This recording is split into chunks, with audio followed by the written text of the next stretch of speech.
Hi, this is Chico Resch.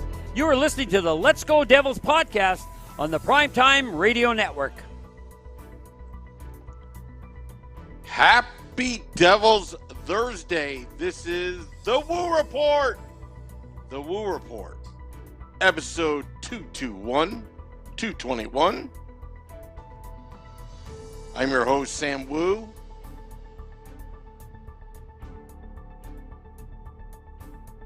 That's my name, Sam Woo. Streaming live on Facebook Live, YouTube Live, Twitter Live, and Twitch on the Let's Go Devils Network. Coming to you live from the Primetime Radio Studios here in the bunker. I'm off to a slow start. Talking a little NHL today here on the Woo Report. Couple of items, couple of news items coming out today. We're going to talk about the Adidas deal with the NHL, Kakko, and his 2-year bridge deal, and Bobby Ryan. Just want to say hello to Chris in the Facebook Live. Says, woohoo! Looking at YouTube Live, they're still filing in. They're a bunch of procrastinators, always late to the party, YouTube Live. But Facebook Live seems to be always at the party. Daniel says the volume on your side. I don't know what you're talking about. Is there a problem with my audio? Is that what you're saying, Daniel? Let's see. Rob Klabosis, you gotta go to your kitchen. Your kitchen if you want some good Chinese food. Rob Klabosis. Just letting you know. He is the food connoisseur of all New Jersey Devils fans. Give me a yes or no if you can hear me okay. It appears that Daniel on the Facebook Live says something about the volume on my side or on your side. Whatever that means. Let me know if you can hear me okay. Before we start this, according to Daniel, he can't hear me. Is it maybe on your side, Daniel? This is what happens when you do these live performances, especially on live air. But apparently you guys can't hear me. Oh, Johnny says you're hearing you just fine.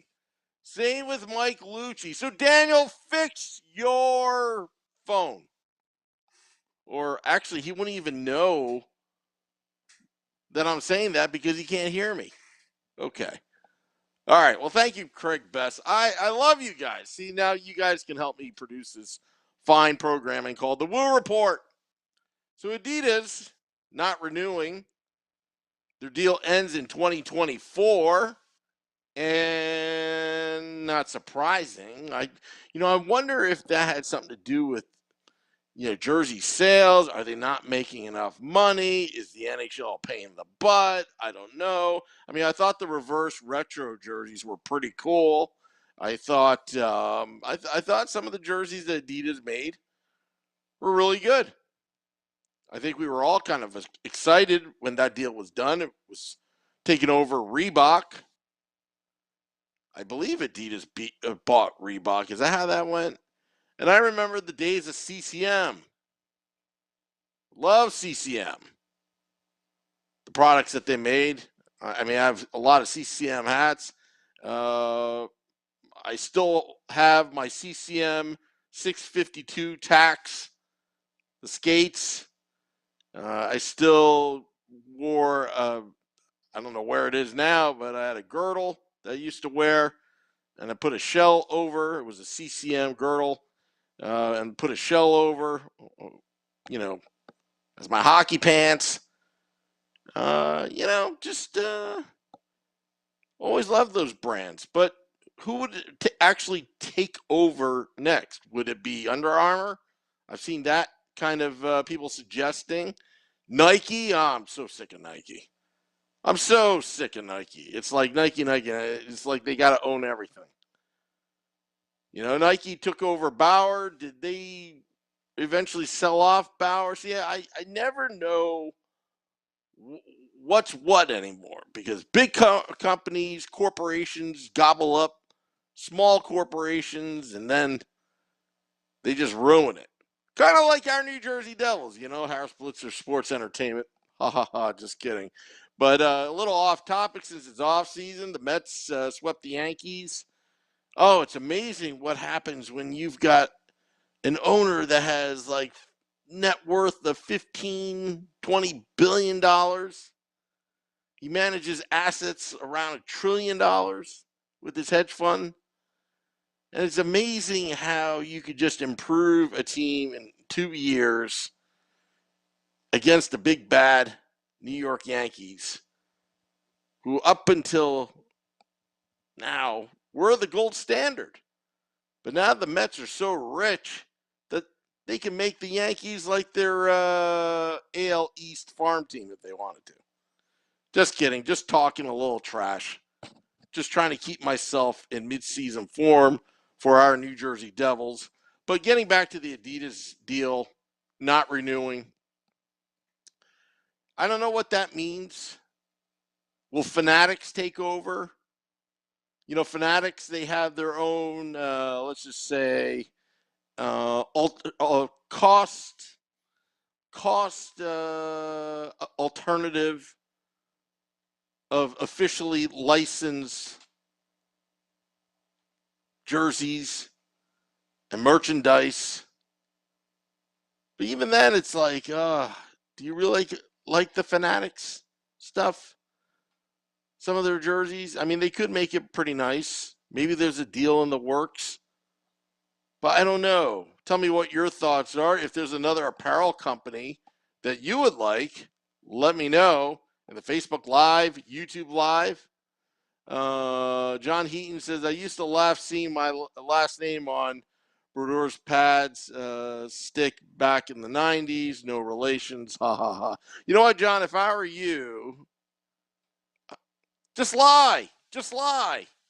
Just tell him that you are part of the Heaton family. Heck, tell that to Marty, and he'd probably fall for it. Maybe you'll get an autograph photo of him.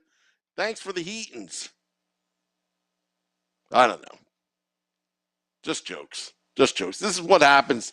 It's the off season when you do a podcast every day. I'm not going on vacation, folks.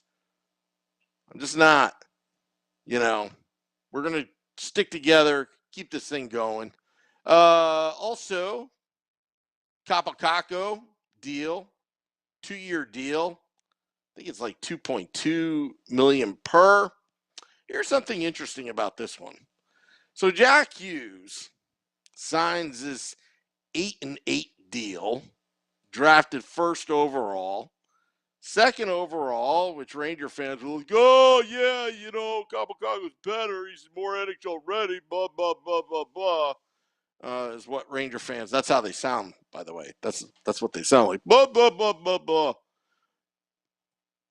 It's a significant drop from what Jack Hughes got. And it tells you that Jack Hughes is an elite player. Not saying that Kakko can't be a great player, but it's kind of like the Nolan Patrick, with the Philadelphia Flyers. If you get that second overall, it's not all hunky-dory, which makes the Devils pick a little bit interesting because they did have the second overall in this past draft in 2022. Picking Simo Nebitz. And he seems to be the consensus best defenseman in the draft. And we shall see, could he crack the lineup opening night down in Philadelphia at the Wells Fargo Center. Opening night of the season. Could he be in the lineup for Game 2, October 15th at the Prudential Center? Simo Nemitz. But that's just amazing because, it was between Hughes and Kakko, was it all the hype? But I partially blame the Rangers on this one. And this is something we can talk about, the rebuilding between the New York Rangers and the New Jersey Devils, the kind of position that they took on it. Okay, after Tom Wilson just manhandled the New York Rangers, series events have happened. Now, right now in the short term, the Rangers look like the bunch of geniuses here. Getting Gerard Gallant, or he likes to call himself Gerard Gallant. True story. Gerard Gallant as the coach. And they went into a win now mentality, and we're not going to be bullied around. And Chris Drury is at the helm. They fired everybody. John Davidson, who's now back with Columbus, who just assisted in getting Johnny Gaudreau. Dave Quinn, now the head coach, I believe, the San Jose Sharks out west. And after all that, and I think Gorton, I believe, is up in Canada, if I'm not mistaken. I forgot where he's at.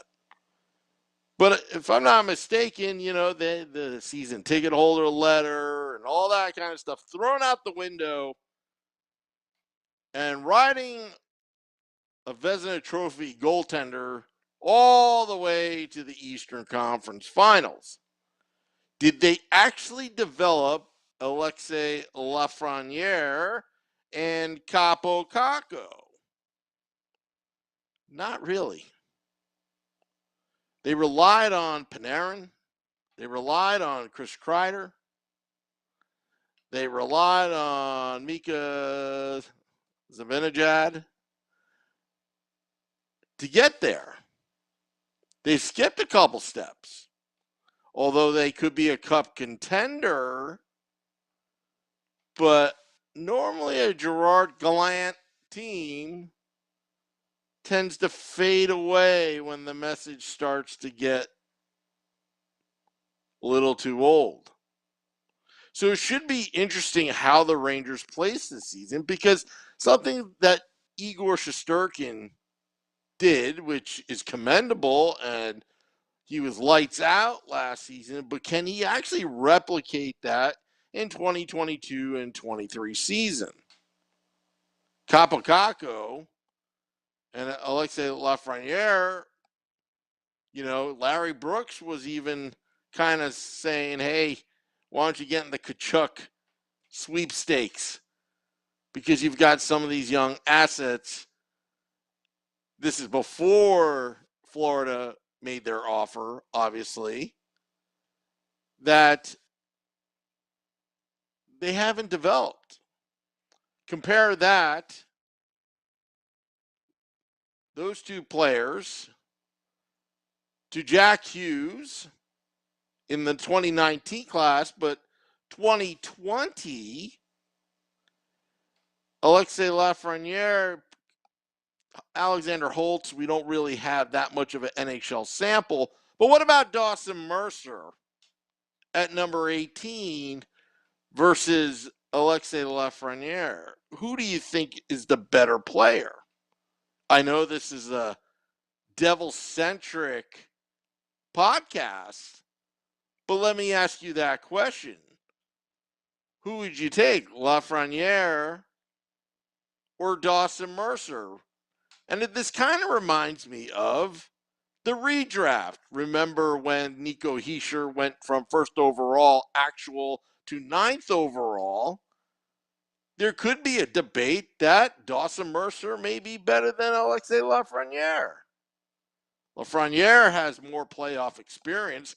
That's something that the Rangers gained, which will help their franchise. The Devils, well, we haven't seen the playoffs since Taylor Hall was actually scoring, and we actually liked him. Interesting.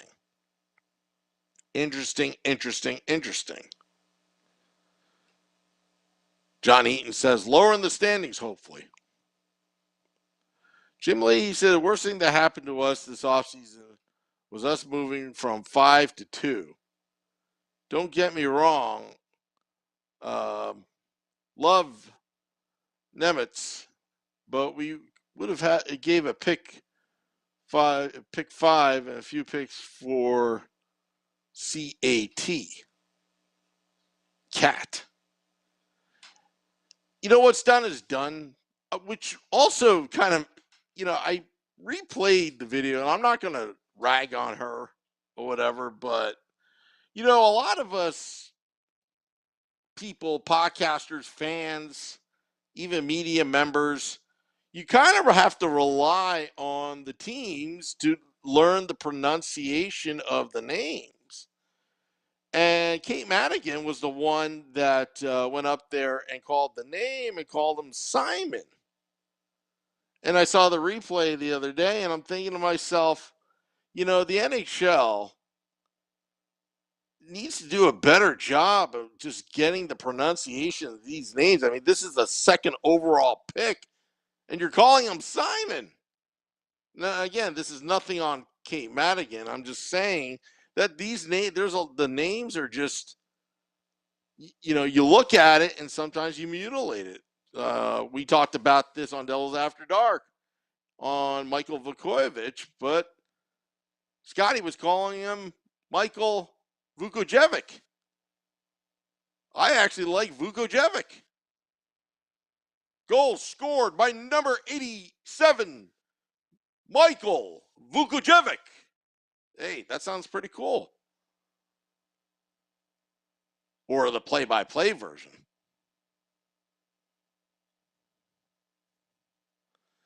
Steve Carter says I would have signed Kakko for 4-year deal for AAV. Here's the thing. The restricted free agent thing, it's like what goes around comes around. There's like this unwritten code that you just don't do that to your fellow GM. Tom Fitzgerald knows this, that in order to get ahead as GM of the New Jersey Devils, you need to have friends in the business. So, the 30 GMs or 32 GMs is kind of like a fraternity, a competitive fraternity where you're competing for the top spot, but at the same time, you need your friends to get there, even though you're competing with them. Kind of sick competition, huh? But you do, because trades are made.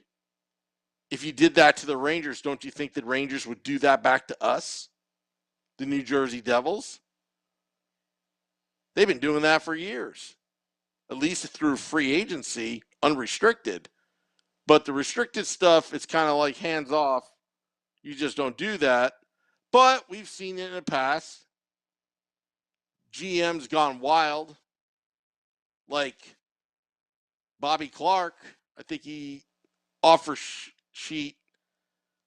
I think it was Ryan Kessler in Vancouver years ago, just because he can. He said. The thing with Montreal Canadiens and the Carolina Hurricanes,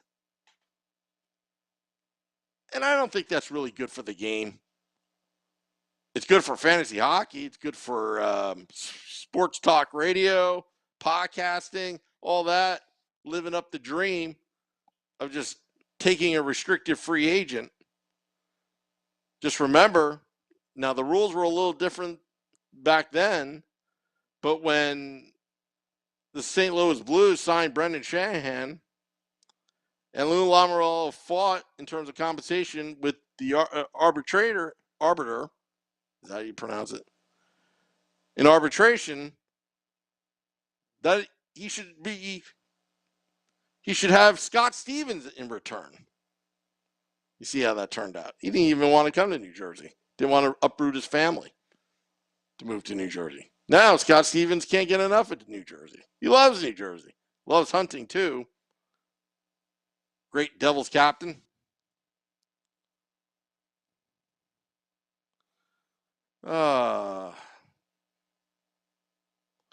Also, Bobby Ryan Now, this story, I'm going to take a little time on. As you may know, Bobby Ryan has really had struggle with substance.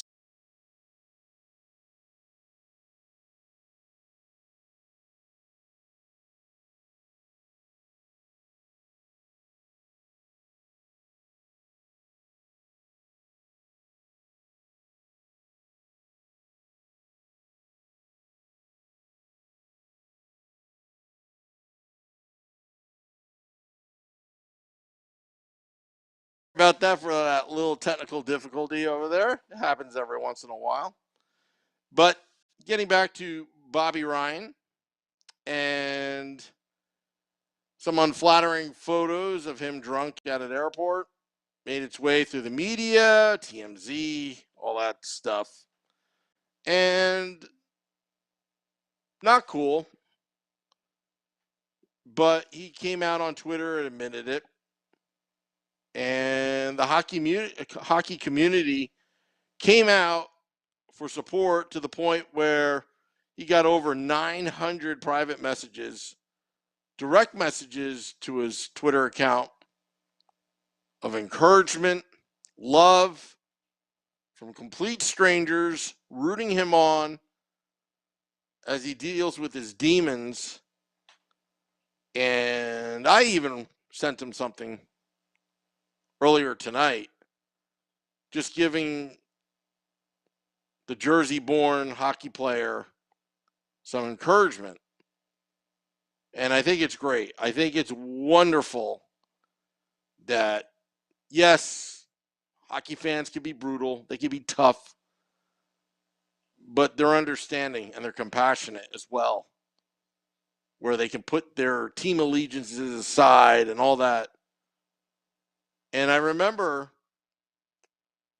not liking Theo Fleury playing against him when he was with the New York Rangers.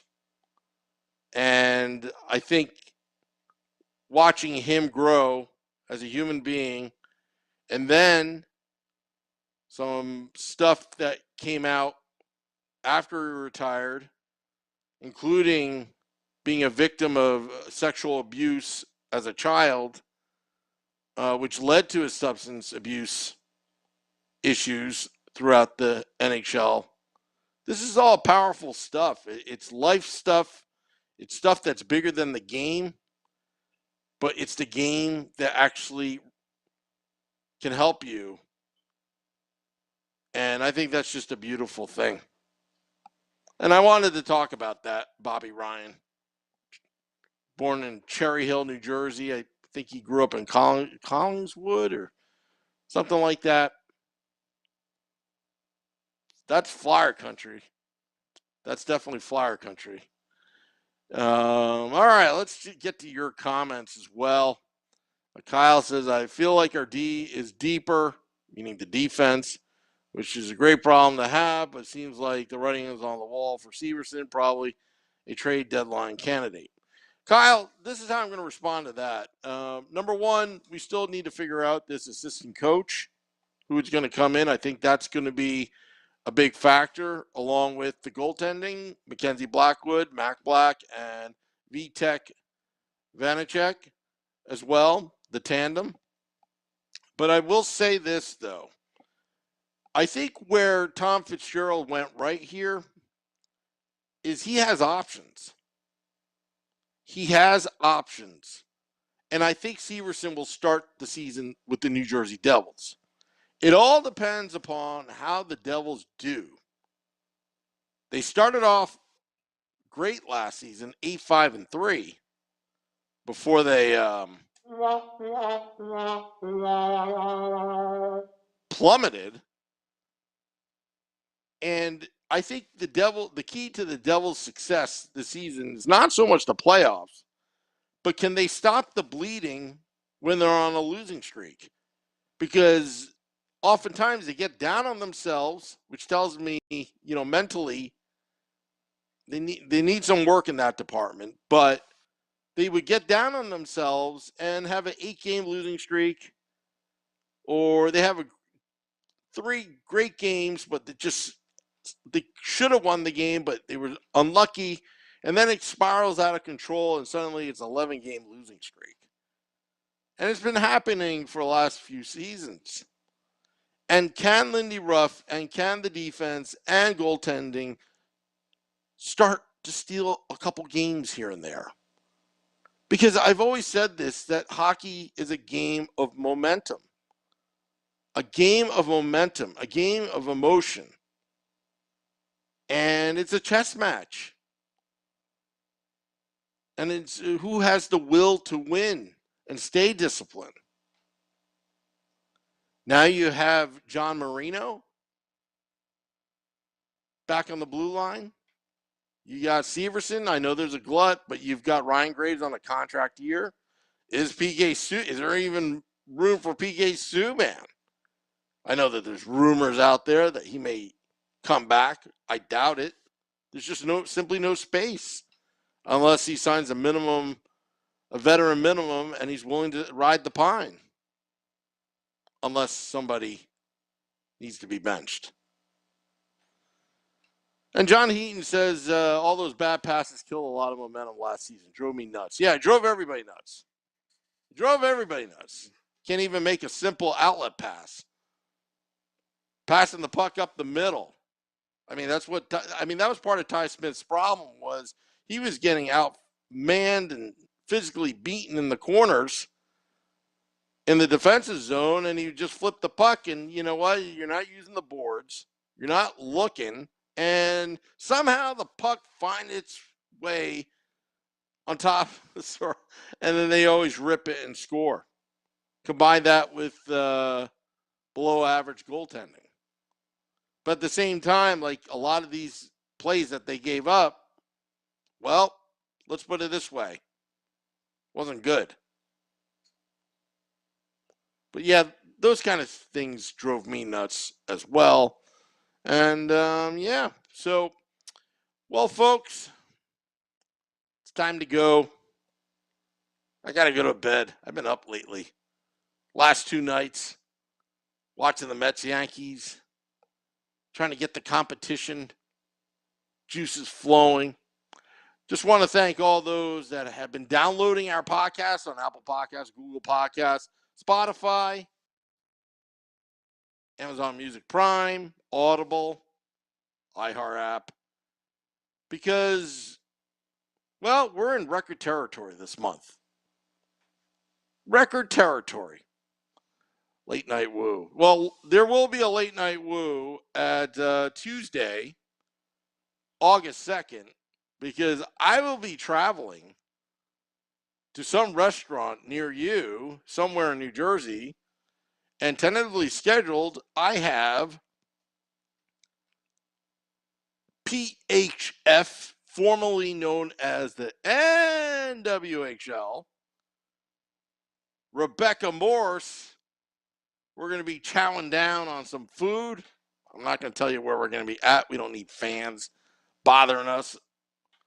Also, my buddy Durango Steve will show up as well because, you know, he's a foodie himself. I'm a foodie. You know, I should restart my Instagram account at Primetime Sam Wu and just use that Instagram account for just food. Just food. Because there's something I like. I like hockey, sports in general, but hockey, food, music, and more hockey. So, but yeah, well, thank you everybody for tuning in to the Woo Report on this Happy Devil's Thursday. Make sure for your morning commute, you could download our podcast. I'm looking for the button right now so we can get out of here. And thank you for your comments. Also, check our YouTube page. Subscribe. YouTube channel, Let's Go Devils. Type in the search, Let's Go Devils Podcast. See our Let's Go Devils channel. Subscribe. Also, we got a new community tab where we put polls, post pictures. We just started that a few days ago. Check it out on our YouTube channel. Let's Go Devils. Also, see you later, John. Also, Kyle says the team being down on themselves and stretches on losing streaks was a lot of them to being too young. Yes, and as of now, they are the third youngest team in the NHL. And that's something to think about. And that's where Palat is going to help quite a bit, because he's going to show them the way, the championship way.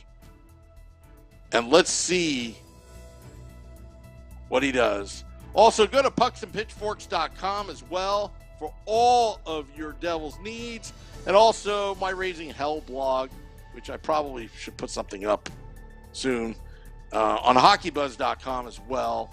Thank you. Thank you, Mike Lucci. I'll reach out to you soon.